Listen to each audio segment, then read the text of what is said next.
welcome to my channel. This is Matt from Surprise Comics. Got a new haul for you today. We'll just get right into it.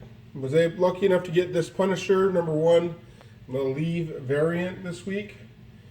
Super excited. Been looking forward to this book for about a month. I first noticed some of the pre-orders and stuff for it, so I, went to the trouble of making sure my shop had me down to get a copy if he had any available. Unfortunately, I didn't ask him soon enough, and so I was stuck without one. But I went to a couple other shops, and lucky me, I was able to pick up one at a different shop that they had one out on the counter. So super excited to get this. Awesome looking cover. Kind of reminds me of that. I think it's Batman #39. There's a Joker cover where he's on a pile of bodies, kind of similar to this. It did kind of bother me though when I looked at this cover.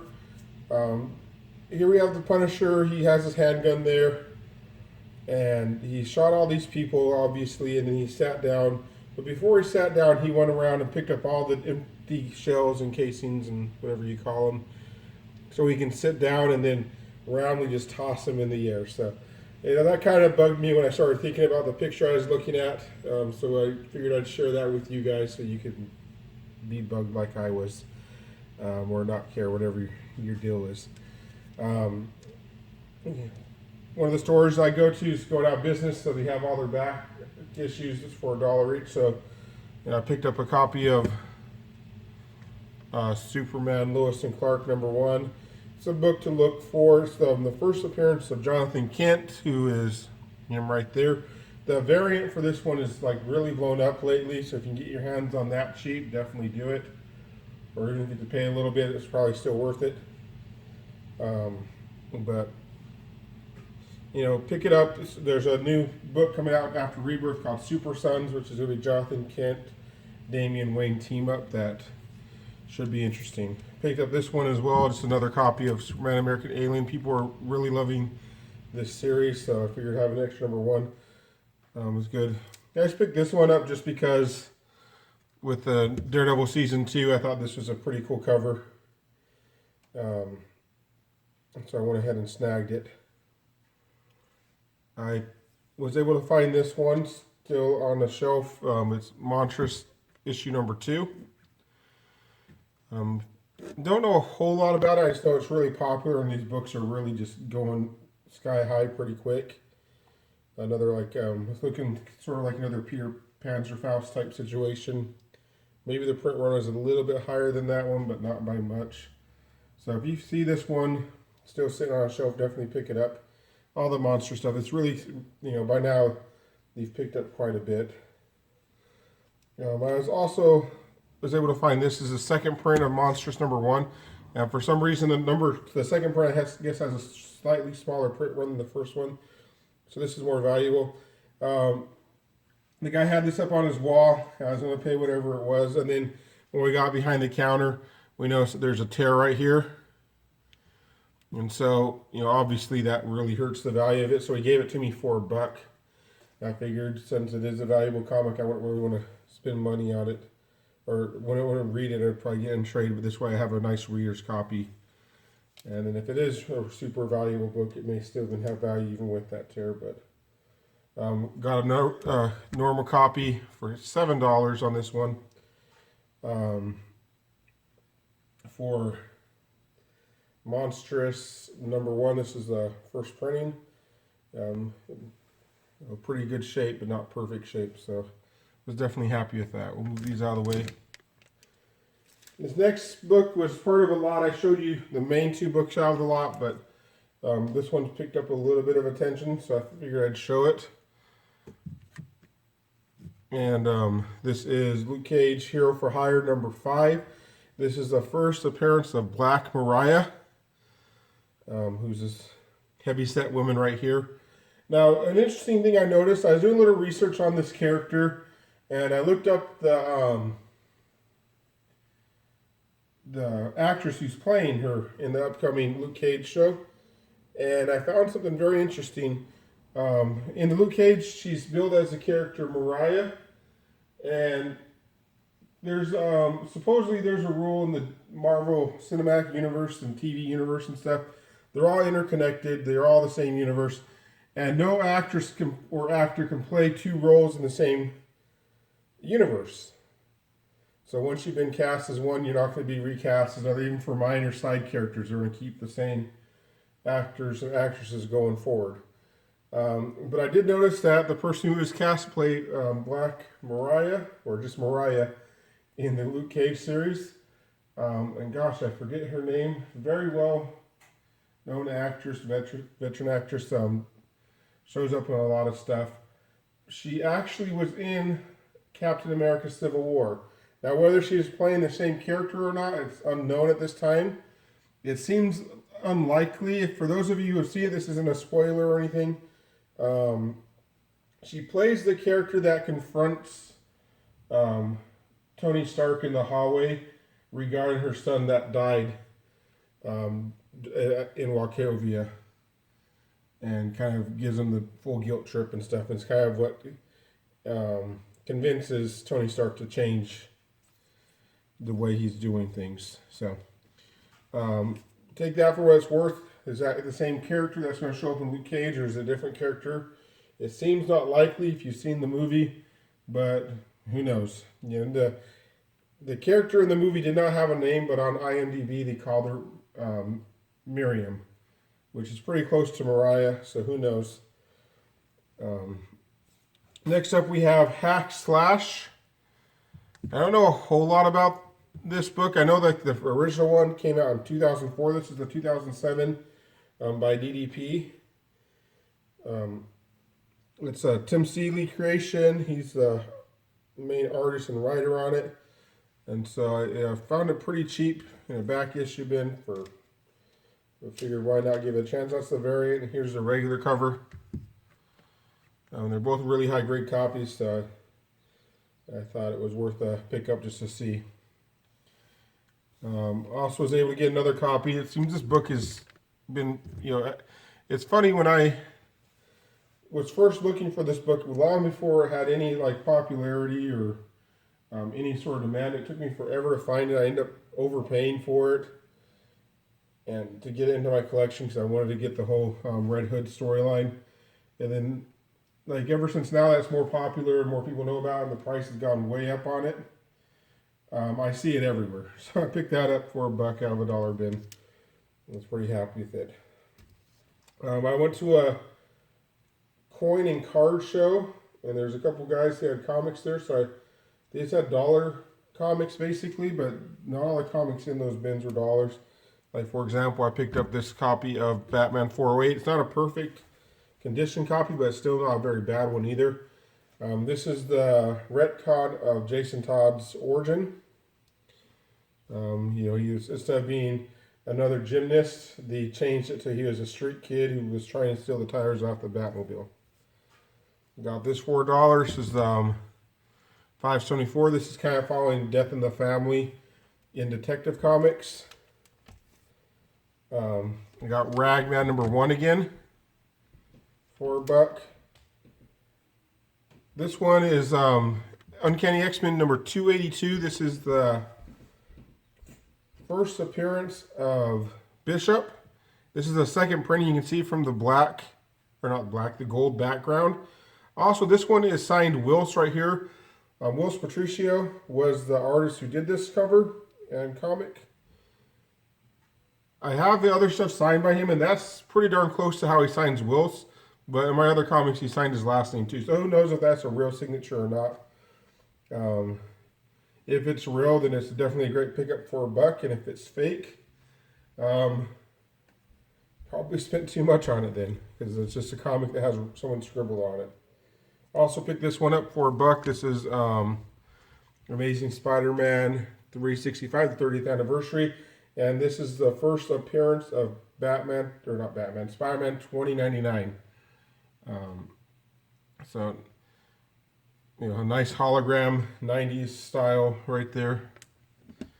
Let me get these out of the way and we can move on.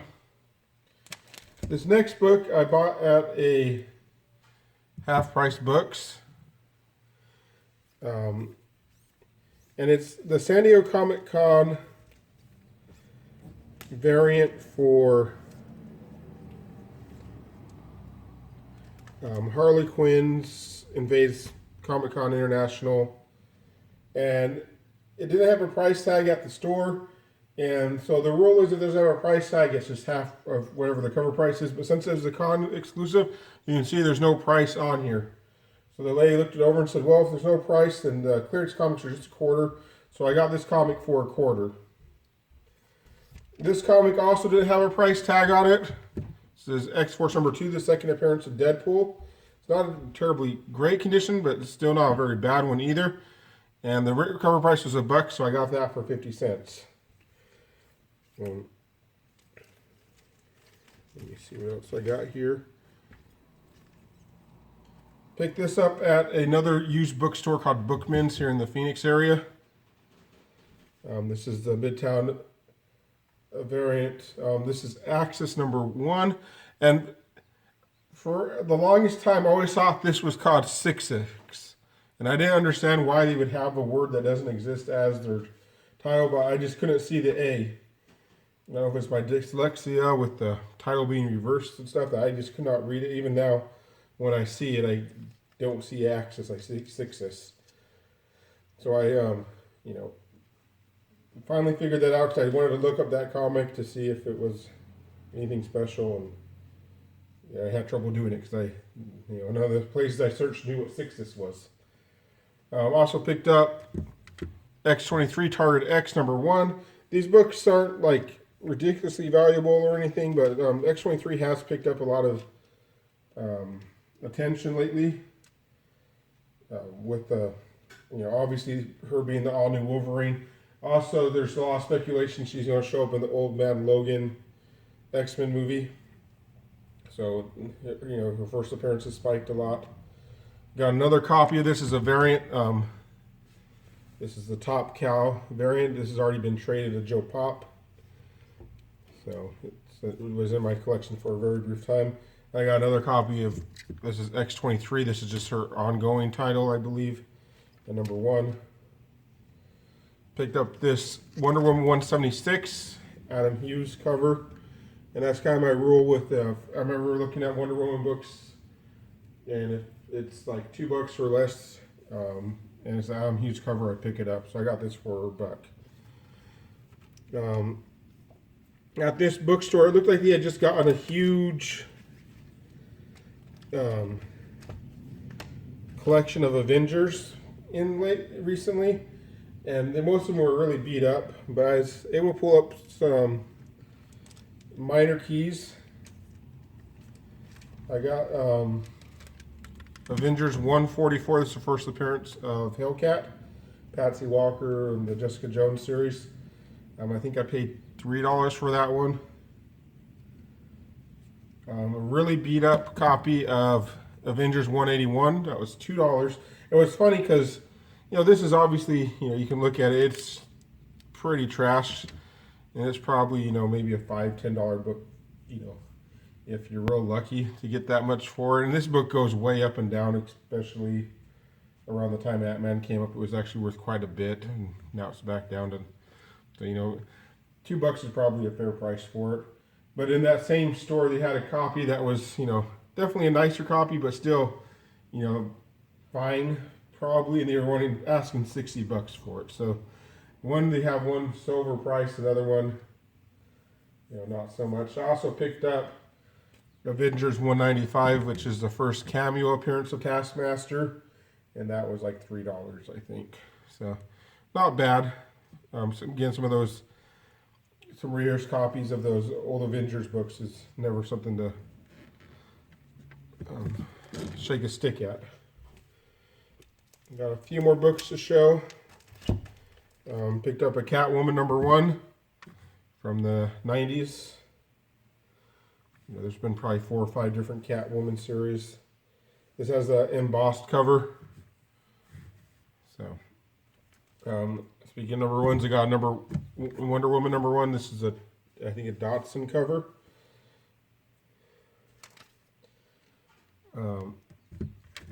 Detective Comics 50th anniversary. I've always loved this cover with Detective Comics 27 and Batman and Sherlock Holmes, the two of the greatest detectives in literature's history, looking over it looks like a comic book together or a history book. Oh, this one didn't make it in the X23 stack I showed you. This is another of the many different X23 books that have been out. This is X23 Marvel Next #1.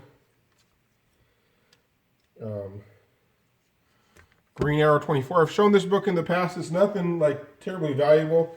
But for those of you who are fans of the TV show Arrow, this is the first comic appearance, or at least in main continuity, of John Diggle. I think he shows up in that one that's based off the TV show. But this is John Diggle's first appearance in DC continuity. So I think his other first appearance is probably just Arrow #1 in the other, one based off the TV show. But yeah, if you see it, pick it up. Not a bad book to get. Don't pay a lot for it. It's probably a $1 book. Got another copy of Inhuman #1. That was like a $3 book for me. And my big find that day at the bookstore, I was able to get a really nice copy of The Boys #1. I think I paid $6 for that. And so this is a show. This is going to be made into a show on Cinemax in the next year or two, probably. I don't know. It seems like Cinemax is taking forever to get Outcast on. I remember a year ago they already had the cast and they were already filming and stuff. And it's, I have a Comic-Con exclusive of a photo variant of Outcast #1. And so I thought things are moving along really smoothly with that, but it seems like that show's never coming on. But yeah, they've had the trailer for a while. But yeah, here's The Boys #1. Really blew up over the last month or so. It's obviously the high grade copies online are just going nuts, so I'm super excited to get that for just $6. And my main book for this haul. This is one that's been on my. And we get the old handy list out here. Everyone did these top 10 lists at the beginning of the year, and I've already marked off. See, I got 5 on there. And this is, I'm looking at the rest of the list. I'm hoping to get 2 or 3 more of those. This one, I don't know why. Like everyone I find with it, I just never want to pull the trigger on it. I always want to find it cheaper. I'm just not willing to pay a lot for it. But that one I definitely will be able to get. And then 232's just like, I look at ended sales on eBay, and I always see a couple that ended in my price range. But whenever I'm on the hunt for it, and I don't think, I don't feel like I'm letting things slip through, but everything I am looking for, that's when it's like that's current, is always above my price on that. More than I want to spend. And then when I look at closed ended sales, they're always below. So I don't know what's going on with that. But the one that I'm able to cross off the list today is Batman #227. And I got a gray copy of it. And I left the sticker on. I usually get rid of the stickers right away. But to pay only $30 for this, the sticker is almost, part of the appeal. This is a Neil Adams signature series. Grade 1.0 because it is incomplete. It says here that the third page has 1/4 of the page is missing, and it does affect the story to have that quarter of a page affected. But it is slabbed. I don't have no intention of taking it out, even though there is a lot of pressable defects on here. So I wouldn't mind pressing it to get it to look a little nicer, but it wouldn't raise the grade any because an incomplete can only get a 1.0 anyways.